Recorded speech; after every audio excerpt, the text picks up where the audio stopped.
역사를 보면 어떤 인물을 신격화하는 작업의 시작이 바로 탄생 신화입니다. 우리나라에는 신라의 박혁거세가 알에서 태어났다는 신화가 있습니다. 이제 박혁거세가 하늘이 찍어준 왕이라는 것, 그러니까 이 왕에게 모든 백성이 순종해야 된다는 것을 백성들에게 심어주기 위한 것입니다. 요즘에도 이런 나라가, 이런 신화가 있는 나라가 있습니다. 어디일까요? 지금 현재 나라 중에 북한입니다. 예를 들면 김정일이 태어났을 때 하늘의 신성이 크게 떴고 땅이 갈라지는 신기한 일이 있었다고 합니다. 그리고 또 김정은이 3살 때부터 사격을 했는데 3살 권총 사격이 백발백중이더라. 그러면 올림픽 나가야 되는 거 아닙니까? 또 김정은이 어디를 갔더니 갑자기 돌고래가 나타나서 노래를 부르며 춤을 췄다. 이런 이야기가 있는 겁니다. 이 북한에서 이 김일성에 대한 신화를 만들고 주민들을 교육하기 위해서 이런 이야기를 꾸며내는 겁니다. 특히 이런 일들을 꾸며내는데 가장 많이 사용하는 것이 이 성경이죠. 마치 김일성을 예수님처럼 포장하는 겁니다. 이전에는 그런 것들이 굉장히 쉽게 통했지만 이제 시대가 점점 변하면서 이제 북한의 주민들도 라디오를 통해서 남한의 이야기도 듣고 TV로 보고 그러면서 또 이제는 그 안에 있는 지하 교인들이 성경을 배워가면서 이게 잘못된 거구나 라는 것을 점점 깨달아가는 겁니다. 그래서 이제 최근에는 귀순하는 분들도 더 많아지고 있는 거죠. 그러니까 이런 거짓 탄생 신화 말고 이제 진짜 탄생 신화를 이야기해 보려고 합니다. 그러니까 신화가 아니라 탄생 이야기, 요즘 흔한 말로 팩트라고 하죠. 팩트를 이야기하려고 합니다. 예수님 탄생에 대해서는 이 마태복음과 누가복음에 굉장히 자세하게 기록되어 있습니다. 그런데 이 마태복음과 누가복음의 관점이 좀 다릅니다. 마태복음은 예수님이 왕이시라는 것을 중심으로 예수님의 탄생을 기록했고, 그리고 누가복음은 예수님이 사람으로 오신 하나님의 아들이라는 것을 강조하기 위해서 이 탄생을 기록하고 있습니다. 이 마태복음이 예수님이 이 땅에 오신 이 만왕의 왕이다라는 것을 증거하는 만왕의 왕이라는 것을 증거한다고 보는 두 가지 이유가 있습니다. 첫 번째는 이 마태복음이 다윗의 족보, 그러니까 이 왕의 족보로 시작한다는 겁니다. 그 두 번째로 이 마태복음의 2장에 보면 동방박사들이 어린 아기 예수님을 찾아와서 굉장히 귀중한 예물을 드립니다. 그런데 이 예물이 왕께 드리는 예물이다 라는 것을 보면서 이 마태복음은 왕으로서의 예수님을 강조하면서 시작한다 라고 이야기합니다. 이렇게 마태복음은 예수님을 왕으로서 강조합니다.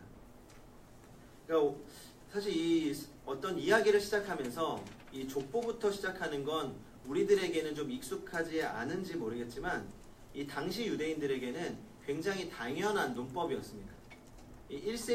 당시 1세기에 유대인 역사가 중에 요세푸스라고 하는 사람이 있는데, 이 요세푸스가 자신의 자서전을 쓸 때 자신의 족보부터 썼습니다. 이게 족보를 쓴 이유가 그 예수님 당시에 유대인들에게 상당히 퍼졌던 악성 소문이 있는데, 아마도 이 바리새인들이 예수님을 모함하기 위해서 퍼뜨렸던 소문 중에 하나입니다. 그건 예수님이 로마 군인과 마리아와 불륜으로 태어난 사생아다라는 소문입니다. 그래서 마태는 예수님에 대한 정확한 족보로부터 이야기를 시작하는 겁니다. 그러니까 예수님은 세상에 떠도는 소문처럼 사생아가 아니라 족보가 분명한 분이다. 그것도 다윗 왕의 후손이다 라는 겁니다. 그러니까 마태복음 1장의 족보에서 강조하는 건 예수님이 다윗의 자손이다 라는 겁니다. 그런데 여기에도 좀 특이한 점이 있습니다. 보면 다윗만 왕이라는 단어를 써서 표현하고 다른 사람들은 이름만 기록합니다. 이제 보시면 이제 6절 이하에 다윗 이후로 솔로몬 이하로 그 안에 자손들이 나옵니다. 이 모두가 왕입니다. 그런데 그 사람들은 이름만 쓰여져 있고 다윗만 왕이라고 기록합니다. 6절을 보시면 이새는 다윗 왕을 낳으니라. 그러니까 계속해서 마태복음 족보는 예수님이 다윗의 혈통임을 강조하면서 왕이심을 강조합니다. 그리고 17절을 한번 같이 읽어보겠습니다. 17절을 같이 읽어보겠습니다. 시작. 그런즉 모든 대수가 아브라함부터 다윗까지 14대요 다윗부터 바벨론으로 사로잡혀갈 때까지 14대요 바벨론으로 사로잡혀간 후부터 그리스도까지 14대더라. 또 한 가지 이 마태복음 족보에서 특이한 점은 예수님의 족보를 14대씩 14대씩 나누어서 정리한 겁니다. 실제로 이 예수님의 족보를 다 나열해 보면 14대가 훨씬 넘습니다. 그런데 굳이 14대로 맞춰서 정리를 합니다. 왜냐하면 이 14가 다윗의 숫자이기 때문입니다. 다윗을 히브리어로 표기하고 그 알파벳의 숫자를 합하면 14가 됩니다. 계속해서 다윗 왕의 자손이라는 것을 강조하는 거죠. 그러면 이 마태는 왜 예수님이 다윗 왕의 자손이라는 것을 이렇게 강조하고 있는 걸까요? 그건 예수님이 아주 오래전부터 약속되었던 메시아라는 것을 전하면서 예수님은 다윗 왕보다 훨씬 더 큰 능력과 위엄으로 세상을 통치하실 왕 중에 성도 여러분, 우리가 믿는 예수님은 만왕의 왕이십니다. 하나님이 약속했던 하나님의 아들 예수 그리스도는 지금도 우리를 다스리시는 만왕의 왕이심을 믿으시기 바랍니다. 그렇다면 오늘 우리가 주목해야 할 점은 예수님이 어떤 왕이신가 하는 겁니다. 그래서 오늘 말씀의 족보를 조금 더 살펴봐야 됩니다. 족보에 많은 이야기가 담겨져 있죠. 예수님의 족보를 보면 이 놀랄만한 이 당시 유대 사회에서는 굉장히 파격적인 것들이 몇 가지 숨겨져 있습니다. 이 첫 번째는 여자들의 이름이 기록되어 있다는 겁니다. 이 보통 유대인의 족보에는 절대 여자들의 이름이 등장할 수가 없습니다. 예수님께서 오병이어의 사건, 5,000명을 먹이셨던 그 기적만 보았을 때도 그 5,000명에는 여자가 포함되어 있지 않습니다. 그러니까 사람을 셀 때 숫자로도 포함되어 있지 않았습니다. 그런데 예수님의 족보에는 여자들 이름이 4명이나 들어가 있죠.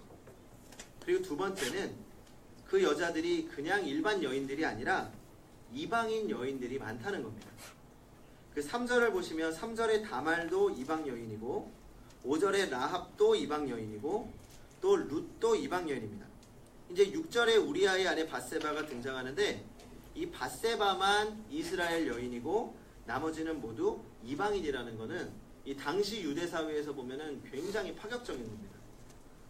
그리고 세 번째로 이 족보에 숨기고 싶은 죄도 숨기지 않고 그대로 적었다는 겁니다. 이 6절을 보시면 다윗은 우리아의 아내에게서 솔로몬을 낳고 라고 기록합니다. 다윗의 일생에 있어서 딱 한 가지 실수, 딱 한 가지 치부라고 이야기하면 충신 우리아의 아내를 빼앗은 일입니다. 그냥 성경을 적을 때 밧세바에게서 솔로몬을 낳고 아니면 그렇게만 적어도 대단한 일인데 그냥 솔로몬을 낳고 이렇게 적어도 되는데 굳이 우리아의 아내 밧세바라고 말하면서 다윗의 죄를 의도적으로 상기시킨 겁니다. 그리고 이 족보 전체를 봤을 때 이 사람 마음에 안 들어서 꼭 한 명 빼야 된다고 하면 누구를 빼야 될까요? 아마 5절에 라합을 빼야 될 겁니다. 라합은 기생 출신입니다. 오늘날로 말하면 그냥 창녀죠.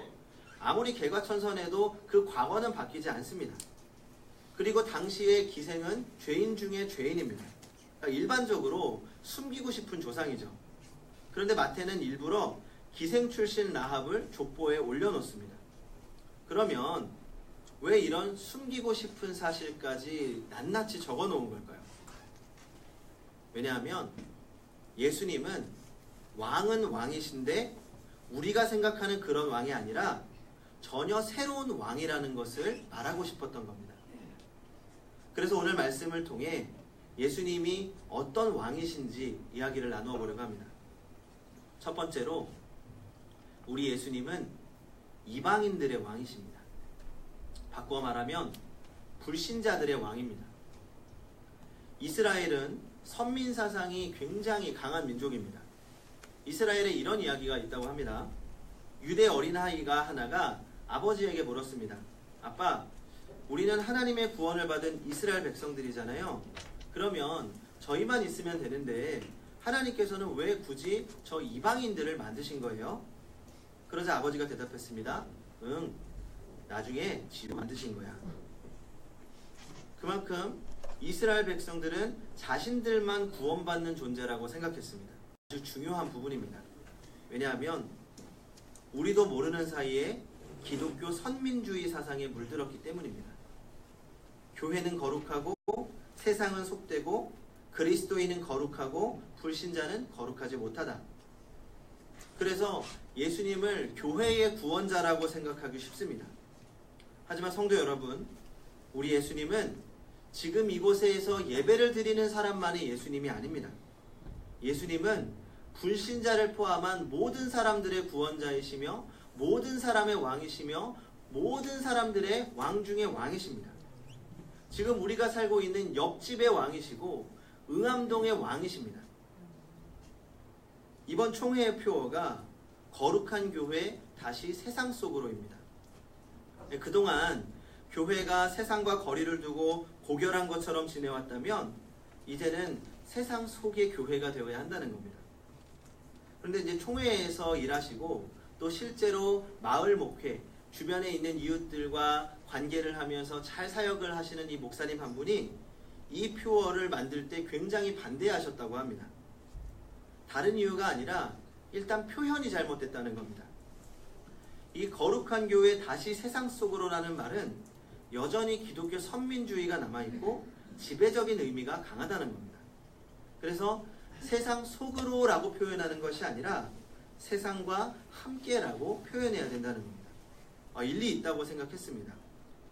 우리의 삶과 가치관은 거룩하게 구별되어야 하지만 불신자와 우리를 구별해서는 안 됩니다. 우리 주님은 우리 모두의 왕이십니다. 교인이 주민이 되어야 하고 주민을 교인으로 생각해야 합니다. 응암이동 모두가 한 분 예수님을 왕으로 모시는 지체로서 생각할 수 있어야 한다는 겁니다. 둘째로 예수님은 죄인들의 왕이십니다. 예수님의 당시 별명은 두 가지였습니다. 먹기를 탐하고 포도주를 즐기는 자, 그리고 세리와 죄인들의 친구. 예수님은 당시 같은 민족조차 싫어하고 피하는 사람들과 늘 같이 하셨습니다. 그래서 의인이라고, 스스로 의인이라고 생각했던 서기관과 바리새인들에게 예수님이 손가락질 받았고, 그 스스로 의인이라고 생각했던 서기관과 바리새인들에게 죄인이라고 손가락질을 받았던 그 죄인들과 예수님은 늘 함께 하셨습니다. 전 요즘 최명호 전도사님을 보면 예수님이 사역하시던 모습이 떠오릅니다. 지금 우리 청소년부 친구들 참 많아졌습니다. 제가 광고도 여러 번 드렸죠. 그런데 이 친구들이 절대 쉬운 친구들이 아닙니다. 쉽게 말하면 노는 친구들, 또라이, 개념 없는 아이들이 대부분입니다. 아마 우리 성도님들 중에서도 이 친구들의 철없음에 혹시 상처받으신 분들이 계실지 모르겠습니다. 저도 종종 깜짝깜짝 놀랍니다. 저도 아이들과 거리를 두지 않고 더 가깝게 지내려고 노력하다 보니까 아이들도 저를 좀 편하게 생각합니다.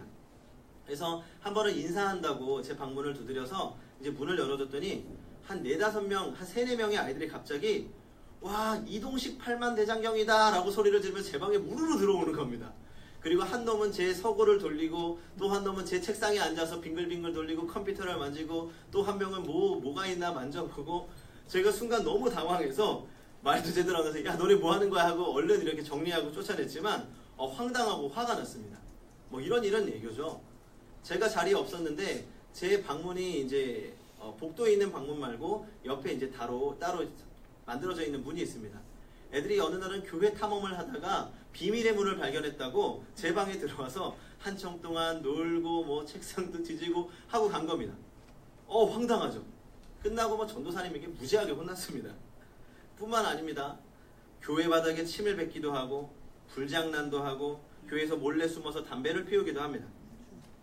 세상에 이야기가 들으시는데 제가 지금 굉장히 약한 것들만 말씀드린 겁니다.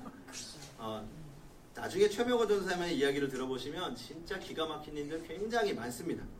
그런데 더 큰 문제는 그런 행동을 하는 자신들이 잘못된 건지도 모릅니다. 물론 그런 잘못할 때마다 전도사님도 그렇고 저도 그렇고 정말 따끔하게 혼냅니다. 정말 정색하고 너 이게 얼마나 잘못된 행동인지 아주 가감없이 분명하게 이야기합니다. 가만두지 않습니다. 감싸 안지만 않습니다. 그런데 그때뿐이지 전혀 변하는 것 같지 않습니다. 한 번은 이 전도사님이 저에게 진지하게 이야기를 했습니다. 이런 아이들이 지금 우리 교회에 많이 모이고 있는데 교회에 해를 끼칠까봐 걱정이 된다고. 그리고 성도님들에게 미움받기 쉬운 아이들인데 걱정된다고. 이 아이들 지금 자기들이 뭘 잘못하는지도 잘 모르는데 이 아이들 행동 때문에 성도님들한테 상처 주고 미움받을까봐 걱정된다는 겁니다. 사실 저도 고민한 적이 있습니다. 앞으로도 계속해서 이런 아이들만 모이면 어떻게 하지? 그리고 전혀 변하는 것 없이 흔한 말로 교회 물 흐리면 어떻게 하지? 이런 생각이 드는 겁니다. 그런데 생각해보면 늘 예수님 주변으로 이런 사람들만 모였습니다. 그리고 예수님은 그런 죄인들을 찾아다니셨고 만나셨고 사랑하시고 또 말씀으로 가르치셨습니다. 죄인들의 왕 예수님이 이 땅에 오셔서 하신 일은 죄인들 만나러 돌아다니신 겁니다. 같이 밥 먹고 같이 이야기하고 같이 생활하셨습니다. 그런데 거기에서부터 변화가 시작됐습니다. 그래서 전도사님도 그렇고 저도 그렇고 아이들과 더 가까이 만나려고 노력합니다. 만나서 밥 사주고 이야기하고 한참 이야기하고 그러면서 자연스럽게 아이들은 자신들의 이야기를 하고 제가 그 아이들의 행동에 대해서 말씀드렸지만 그 아이들 행동 뒤에 숨어져 있는 그 아이들의 상처, 그 아이들의 환경 그런 것을 보시면 같이 눈물을 흘리실 수밖에 없습니다. 그 아이들을 만나서 그 아이들의 이야기를 들어주고 그 아이들의 잘못된 행동들에 대해서 너 이건 잘못된 거야. 앞으로 고쳐야 돼. 너의 인생에 있어서 이 부분이 고쳐졌으면 좋겠다. 그런 가치관에 대해서 이야기를 합니다. 그러면 속위의 경일기라고 하죠. 때로는 전혀 변하지 않는 것 같은 모습에 낙담할 때도 있습니다. 그런데 최근 들어서 전도사님과 제가 아주 작은 희망을 발견했습니다. 이 아이들의 행동이 변하지는 않았지만 마음이 변하는 것을 느꼈기 때문입니다. 어떤 문제가 있으면 전도사님을 가장 먼저 찾습니다. 집 나오면 전도사님한테 먼저 전화하고요. 갈 데 없으면 교회를 먼저 찾아옵니다. 마음이 힘들어지면 교회를 먼저 찾아옵니다. 그리고 이제는 전도사님이 진지하게 충고하면 그 권면하는 것을 듣기 시작합니다. 예전에는 전혀 듣지 않았다면 이제는 들으려고 노력은 합니다. 당장에 고쳐지지는 않아도 내가 잘못된 건지 한 번 더 깨달아 봅니다. 이렇게 이야기하는 친구도 있습니다. 다른 사람들이 나한테 말하는 건 중요하지 않아요. 그런데 전도사님이 하는 말은 내가 듣겠어요. 당연하죠. 그렇게 같이 밥 먹고 같이 웃어주고 같이 울어주고 함께 그렇게 하는데 그 이야기를 안 들으면 이상한 겁니다. 물론 제가 봤을 때 이 녀석들 사람 되려면 1, 2년 갖고 안 될 것 같습니다. 하지만 분명한 건 이 아이들의 인생이 변할 수 있는 것은 오직 예수 그리스도의 사랑과 예수 그리스도의 복음밖에 없다는 사실입니다. 많은 성경학자들이 세리삭개오가 예수님께 마음을 열고 변할 수 있었던 이유는 예수님이 삭개오를 인격적으로 대했기 때문이라고 말합니다. 특히 너무나 자신 스스로도 부끄러워서 나무에 숨어있던 삭개오, 그 삭개오를 찾아오셔서 예수님이 삭개오야 라고 불렀던 그 말 한마디에 삭개오의 마음이 무너졌다는 겁니다. 나를 인격적으로 대해주었던 그 예수님의 사랑이 삭개오의 마음을 흔들었고 예수님과 이야기를 나누면서 예수님의 진심을 느꼈고 그 사랑에 감동했고 그 가르침에 감격했기 때문에 그의 인생이 완전히 변했다는 겁니다. 이것이 죄인들의 왕인 예수님의 방법입니다. 무조건 감싸 안는 것 사랑 아닙니다. 하지만 그래도 사랑이 먼저입니다. 주님의 방법으로 사랑하고 주님의 방법으로 가르쳐야 합니다. 셋째로 예수님은 여인들의 왕입니다. 이 말은 남자를 제외한 여인들의 왕이라는 말은 아닙니다. 세상에서 소외받은 자들의 왕이라는 말입니다. 유대 사회에서 가장 소외받았던 여인들, 술자를 셀 때도 포함되지 않았던 사람들, 눈에 보이지도 않던 사람들, 바로 지금 이 순간에도 우리 눈에 들어오지 않는 사람들의 왕이시라는 겁니다. 한 8개월 전, 7개월인가요? 전쯤에 저에게 신앙 상담을 요청한 성도님 한 분이 계십니다. 이제 그날 우리 교회를 처음 나오셨는데 이제 마음이 너무 힘들어서 교회를 나왔고 상담을 받고 싶다고 한 겁니다. 처음부터 저를 만나려고 했던 건 아니고 뭐 사모님이라든지 장로님이라든지 다른 분을 만나서 이야기를 나누고 싶었는데 이 장로님들께서 저를 너무 훌륭하게 봐주셔가지고 우리 목사님을 만나시는 게 좋다. 그래서 저를 추천해 주셔서 이제 제가 이야기하게 됐습니다. 딱 보니까 굉장히 허름한 옷을 입고 불안한 눈빛을 하고 있었습니다. 제가 교회에 있다 보면 그런 분들 굉장히 많이 만납니다. 이제 제가 주일에 주중에 사무실에 있으면 종종 제 방의 문을 두드리면서 도움을 요청하죠. 그러면 그날 제 형편에 따라서 적당하게 돕습니다. 이제 그분을 처음 보자마자 그분의 행색을 보고 그런 분들 중에 한 분이려니 당연하게 생각했습니다. 일단 그래도 먼저 제 방에 모시고 따뜻하게 차 한 잔을 대접했습니다. 그러니까 자신은 본래 교회를 너무 싫어하는 사람이었다고 말하면서 이야기를 시작했습니다. 남편은 일용직에서 일하면서 술과 여자 문제로 늘 힘들게 했습니다. 툭하면 욕하고 때리고 그러면서 자신의 부러진 이빨과 여기저기 맞은 상처를 보여주었습니다. 지금은 아이 하나를 데리고 살고 있는데 그 아이마저 엄마가 너무 뚱뚱해서 싫다고 창피하다고 자신을 피한다는 겁니다.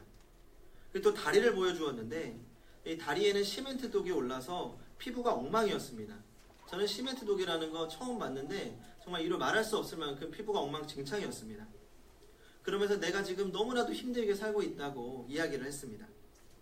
그럼 천주교 신자였는데 본인은 천주교 신자였는데 성당을 안 간 지는 한 10년이 넘었고 그러면서 자신은 본래 교회를 너무 싫어하는 사람이었다고 말했습니다. 이 집 앞에 있는 교회에서 이제 늘 전도를 했는데 전도를 하는 사람들도 자신을 보면 피했다는 거죠.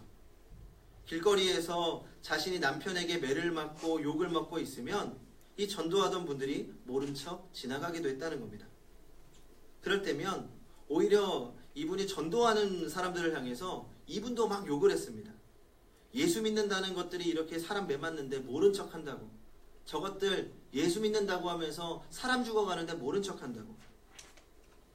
또 한 번은 이 전도대에 새로운 성도가 등록하셨는지 이분이 이제 그 어려워하셨던 분에게 전도지를 나누어 주려고 하는 겁니다. 그랬더니 옆에 있던 다른 전도대원이 이 말리면서 귀에 속삭이듯이 저 사람에게는 나누어 주지 말라고 손을 절레절레 흔들다는 겁니다. 그러면서 저에게 이렇게 묻는 겁니다. 예수님은 가난하고 병든 사람들 위해서 오셨다고 하는데 왜 저는 도와주지 않는 거죠? 왜 교회는 저 같은 사람 모르는 척 하는 거죠? 그 말을 듣는데 속에서 모를 뭔가 화가 나는 겁니다. 그러면서 말하기를 사실 나도 그분들한테 똑같이 욕했기 때문에 그분들이 그렇게 하는 건 이해가 된다고.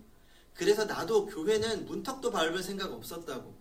그런데 지금 내 마음이 내가 너무 힘들고 너무 막막해서 교회라는 곳 찾아와서 내 마음 이야기하고 싶다고. 주변 사람들한테 이야기해보니까 행복한 교회가 괜찮다고 해서 한번 찾아와 봤다고. 그리고 저에게 물었습니다. 저 같은 사람이 교회에 와도 되는 건가요? 저는 예수님을 욕했고 교회를 욕했고 지금 드릴 게 아무것도 없는데. 그 이야기를 듣는데 막 가슴이 먹먹했습니다. 저도 모르게 갑자기 막 소리치듯이 말했습니다. 아닙니다. 예수님은 당신 같은 사람을 위해서 이 땅에 오셨습니다. 그리고 지금도 당신 같은 사람을 위해서 나를 보내셨고 당신 같은 사람을 위해서 교회를 세우셨습니다. 알 수 없는 감정과 차오르는 눈물을 참으면서 말했습니다. 그리고 안타깝고 부끄러웠습니다. 예수님은 이 땅에 가난하고 병든 자들, 소외된 자들, 사람들이 손가락질하는 죄인들의 왕으로 오셨는데 도대체 나는 교회는 누구를 위한 삶을 살고 있는 것인가?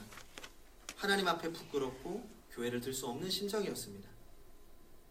그리고 한참 동안의 이야기를 마쳤습니다. 마지막으로 이제 정부의 도움을 받게 되는데 그때까지 며칠만 혹시 도와줄 수 있는 이야기였습니다. 순간 제 마음 안에 두 가지 마음이 들었습니다. 첫 번째는 역시 도움 요청하는 거였나? 아주 짧은 생각에 스쳐 지나갔습니다. 그런데 그보다 하나님이 주시는 두 번째 마음이 더 강력하게 들었습니다. 좀 더 사랑해라. 적당하게 사랑하지 말고 제대로 사랑해라. 내가 한 것처럼 해라. 그리고 제가 예수님 대신 일해야 된다는 생각이 들었습니다. 마침 제 지갑에 딱 10만 원 들어있었습니다. 원래 제가 현금을 가지고 다니지 않는데 이것도 하나님이 예비하셨다는 마음이 들었습니다. 그리고 전부를 건네주면서 말씀드렸습니다. 이것밖에 없어서 죄송합니다. 갚지 않으셔도 됩니다. 하나님은 당신을 사랑하십니다. 생각보다 큰 액수가 나왔는지 깜짝 놀라시고 당황하시더라고요. 그리고 꼭 갚겠다고 하시면서 돌아가셨습니다. 그리고 다시는 나타나지 않으셨습니다. 사실 그분이 다시 오지 않을 거라는 거 알고 있었습니다. 어떤 분은 바보 같은 행동이었다고 말씀하실 수도 있습니다. 그런 사람은 그런 단 한 번의 도움으로 변하지 않는다고, 매번 그렇게 돌아다니면서 등쳐먹는 사람일 거라고. 하지만 그때 하나님이 주신 마음은 다시 보게 되지 못하더라도 오늘 나를 통해서 그분이 받았던 상처는 분명하기 때문에 그 상처가 아주 조금이라도 치유되어지고 예수님의 사랑이 아주 조금이라도 전해지기를 바라는 마음이 들었습니다. 왜냐하면 우리 예수님은 바로 이런 분들을 위해 오셨기 때문입니다. 소외된 자들, 죄인들, 어쩌면 그 상처가 깊어서 자신에게 어떤 문제가 있는지조차 모르는, 그래서 우리가 볼 때에는 가시돋치고 변하지 않을 것 같은 사람들, 그들을 위해서 오신 겁니다. 우리는 어느새 나도 죄인이었다는 것을 잊어버리는 것 같습니다. 우리도 주님께서 용납해 주신 죄인들입니다. 어느새 시간이 지나 돌아온 탕자를 미워하던 첫째 아들의 모습으로 살아가는 것은 아닌지 우리 스스로를 돌아보아야 합니다. 성도 여러분, 교회는 어떤 사람들이 모이는 곳입니까? 배운 사람들, 잘난 사람들, 돈 많은 사람들, 예수님 믿기 위해서 준비된 사람들, 그런 사람들만 모이는 곳이 아닙니다. 세상에서 소외받은 사람들, 상처받은 사람들, 그리고 죄인들이 모이는 곳이 교회입니다. 그러다 보니 교회 안에서 말도 많고 서로 간의 다툼도 있고 상처도 있습니다. 하지만 교회가 원래 그런 곳입니다. 예수님께서 그런 사람들 모아놓고 가르치셨고 그런 사람들의 왕으로 오셨습니다. 전 우리 교회가 죄인들이 넘치는 교회가 되기를 바랍니다. 그리고 죄인을 사랑하는 교회가 되기를 바랍니다.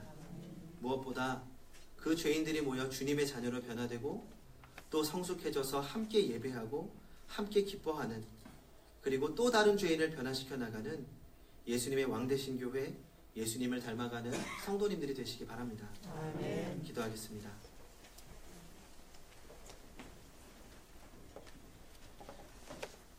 우리의 왕 되신 주님, 이방인의 왕이시며 죄인들의 왕이시며 소외된 자들의 왕 되신 주님을 찬양합니다. 그 주님의 사랑과 은혜로 우리도 여기에 있음을 깨닫습니다. 늘 우리의 죄인됨과 구원을 잊지 않게 하여 주시옵소서. 또한 이제는 그 주님의 마음으로 세상을 바라보기 원합니다. 세상과 교회가 함께 걸어가고 소외된 자들과 죄인들이 교회에 함께 모여 함께 성숙하기를 원합니다. 그렇게 주님이 왕 되신 교회, 그 주님을 닮아가는 성도가 되게 하여 주시옵소서. 주님께서 우리 한 사람 한 사람을 함께 하시고 인도하실 줄 믿으며 예수님의 이름으로 기도합니다. 아멘.